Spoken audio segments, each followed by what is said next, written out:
Hi, Georg. Thank you so much for your time on this podcast interview today. I am going to talk to you about entrepreneur lifestyle, entrepreneur skills, and how it is to be an entrepreneur in Austria.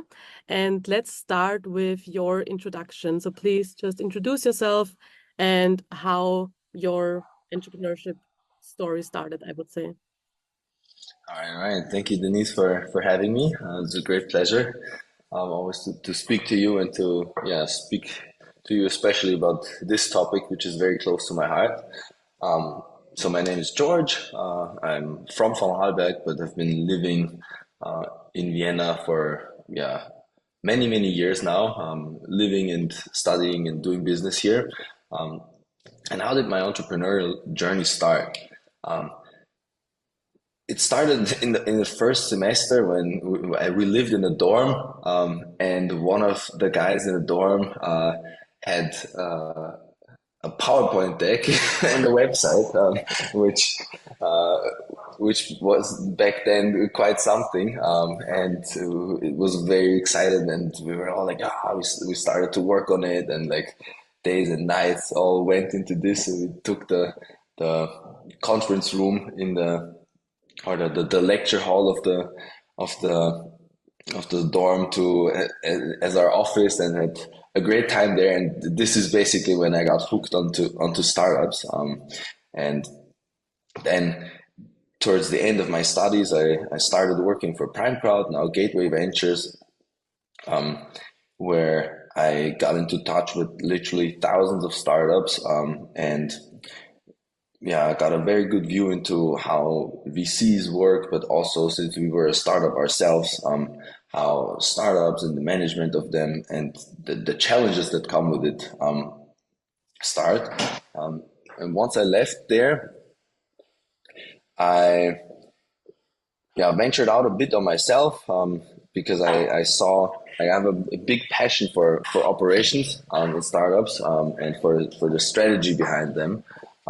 And because through my work at Prime Crowd, I always saw or many times I feel like I saw that startups needed something that they didn't address properly, that was within my area of passion.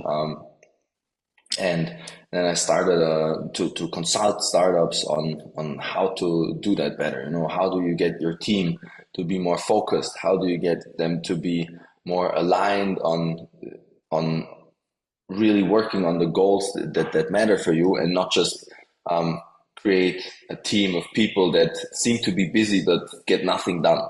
Um, and most recently, this passion led me into was probably becoming one of the biggest playgrounds in Austria, to Heitzma, a company focused on the residential heating space, which is responsible for 10% of the CO2 emissions in Europe, which three friends of mine started. And again, where I'm taking care of the operations, and I'm kind of responsible for making sure that the things actually get installed. So I found new installers all across Austria and built them up into fully functional installation businesses that are operating in the most modern way a kind of blue collar business can operate today. Um, wow, I think that summarizes it all. Yeah, and over this time, I've been also invited to speak at various universities, most importantly, my alma mater, VU Wien, on exactly these topics. So, yeah, it's really a topic that is close to my heart, where I like to think about it as well. Um, so, the thinking and execution of this is what I do mostly. Perfect. Thank you so much for your introduction. Let's talk about business planning. How important do you think is a business plan in the early stages of a startups? And are the key elements we should include in a business plan, you would say? Mhm. Uh, Good question. It comes up a lot. I think a formal business plan, well, the business plan itself isn't really worth anything business planning is worth a lot. Um, it's the same. One saying that I love is that there's probably been more fiction written in Excel than in Word, um, because but why, right? Because when you build up, for example, a financial model in your business plan, you need to think, if you do it well, you need to think about the assumptions that underline the venture that you're building. And these are the assumptions, and they are assumptions that you can test when you then start. So thinking through your business plan and strategy and modeling certain scenarios is extremely critical. But what is more critical is picking up your phone. And this is something that I've learned and I'm continuing to learn. Your phone is really the most important kind of piece to get your business started, because you just need to dial up people nonstop, and through that validate the hypotheses that go into the assumptions of your business plan. Mhm. And what would Yeah. you say, what advice would you give to aspiring entrepreneurs who are in the process of writing their first business plan? Hmm. Advice on writing the business plan or on Who are in the uh, process of writing? Should they focus their whole time on it, or as you said, uh, should do like the most like a rough overview, so they should know okay, like their I market, get what you mean. financials. I get Yeah. what you mean. Um, I think they should spend as little time on it as possible, and only once. I mean, we right now we don't have a business plan, but we have a very specific idea on what it is that we need to do. Mhm. So get as much exposure to what you have planned, right? If you have initially your business plan can be one sentence of your idea, right? And then go out and test it. Like expose your idea, your plan, however long it is, to the real world as much as possible. And as you get more confidence in kind of building out certain areas of your business plan, like you don't need to care about the marketing in your business plan if the idea that you're working on doesn't like is not interesting to anyone, right? And then you can spend days and weeks and months on writing out an extremely good marketing strategy, but it doesn't matter if if the parts before that don't work out, right? Same for like a hiring strategy. It's like so initially I mean everyone says that, right? And it's the truest thing ever in startups. It's like validation, validation, validation. And once the more validation you get, the further out you can plan, and the more time it makes sense to spend on planning. Yeah, definitely. I have a nice story as well. I got a business plan from one startup in Austria, in Graz, which was like 96 pages, completely nice formatting, very well done. But I just thought to myself how much time they could have used in sales, calling people, emailing people, instead of writing like the most perfect and well-written business plan, which is 100 pages long. So I think definitely they should have a good balance on writing and getting a good grip of your company, your startup, and the market and the financials, but also the balance of actually going out and talking to people is very important. That's a good point. Hmm. Yeah. So I also want to talk to you about the essential entrepreneur skills. And I want to ask you, what do you think are the top three skills every entrepreneur should have and why? Okay. Mm, I think number one is a high sense of urgency.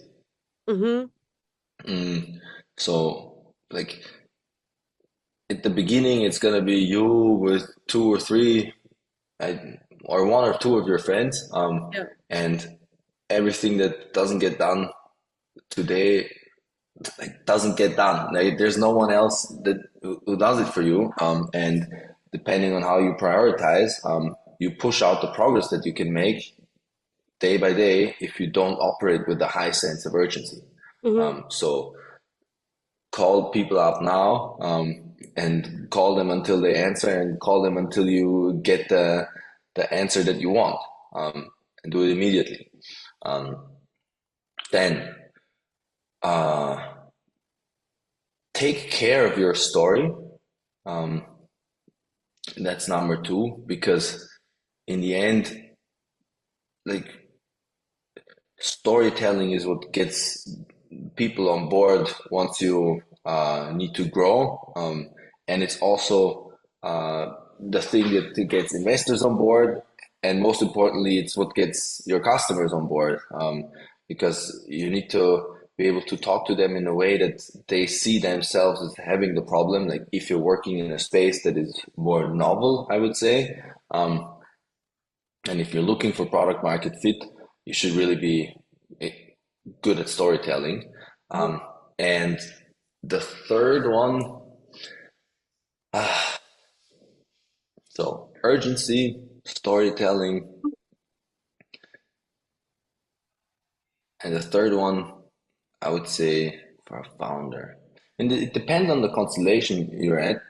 I have a view on it from my operations perspective, and so I'm gonna pick something from there. And then it's just um, kind of management and structure, Yeah. because it's I once gave a talk to MBA students where I think where I dissected, and put apart what it means to be where chaos in a startup has its place, and that's when you think about idea creation, right? Mm. And about coming up with new things. But for most of what you do in execution, you don't need chaos. Like Yeah. it's actually hindering you. Yeah. You need structure. You need order.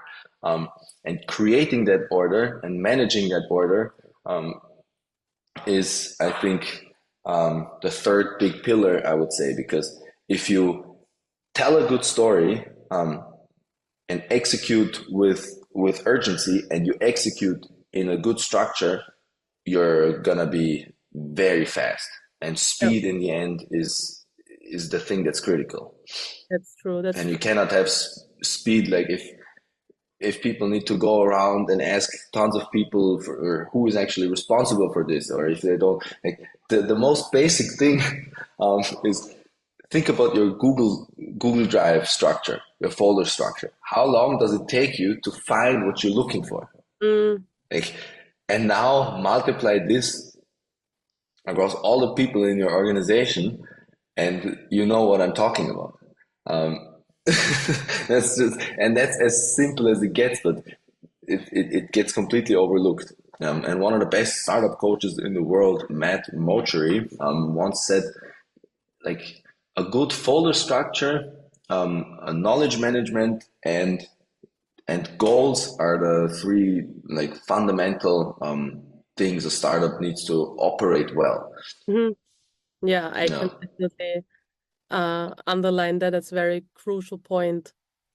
Lastly, I want to ask you, Mm-hmm. you already mentioned some advices that you got that you shared, but what's the best piece of advice that you ever received in your entrepreneur's journey? Take good care of your people. Hmm. It's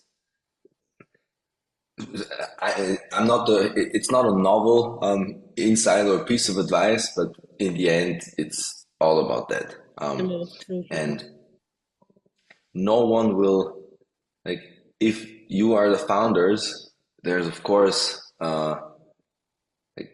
the people that come after you are not founders, and Mm. you cannot expect them to think and work like you. And you need to take good care of them. And like it's lonely at the top, and you need to handle that for yourself, because like no one takes care of you, but that doesn't mean that you can lay back and expect the others to take care of themselves as Yeah. well. It's like you need to be there for the others while no one is there for you. Hmm. But that's, yeah, one piece of advice that I once got that really resonated with me. Hmm. That's But, good one, yeah. That's something that we don't quite hear as often, so that's a good point that you made. Yeah, finally, George, where can our listeners learn more about you and your business? thanks for asking the question. For now, I think LinkedIn is the best spot because we're unless you need heat pumps, which I assume most of you don't. We are in um, desperate need of talent. We're growing very fast, and we we have a lot of opportunities, and the best place to look for these opportunities is on LinkedIn. So if you're up for a new challenge and want to, yeah, solve one of the biggest areas in climate change that can be tackled in a very interesting setting, I think we're the best spot right now to go to in Austria, and the best place to look for that is on LinkedIn. And Perfect. that's either via my personal profile or our Yeah, business profile, which perfect. you can maybe share with them. Yes. Thank you so much and have a nice day. Thank you, Denise. You too.